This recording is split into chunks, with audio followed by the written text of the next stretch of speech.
Are you happy? Are you joyful?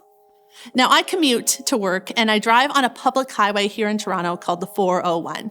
And the 401 is known for being packed during rush hour. This past week, I found myself in gridlock traffic on the 401. And I normally never feel happy on the 401. The emotions I feel are anger, stress, sadness, tension, which is very different than when I drive the toll highway here in Toronto called the 407. When I'm driving on the 407, I feel happy, I feel light, I feel calm, I feel peace. And the reason is that I can drive on the 401 and not feel happy and drive on the 407 and feel happy is because our happiness is determined by outside things going on in our lives. But that's not it. Happiness can also be determined by our other emotions. For example, eager anticipation can invite happiness in, but grief and sadness can push happiness away.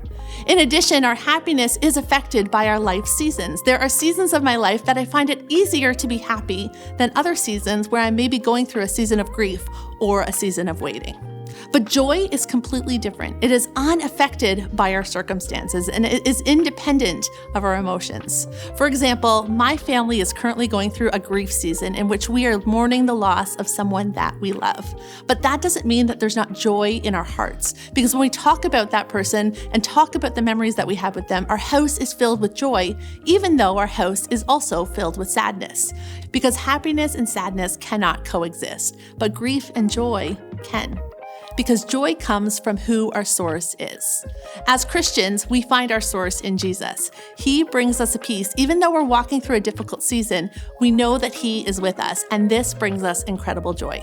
So in this Christmas season that is filled with many happy moments as we celebrate with friends and family, and also probably some sad moments in which we miss and mourn those who are no longer with us, I ask you one question: what is the source of your joy?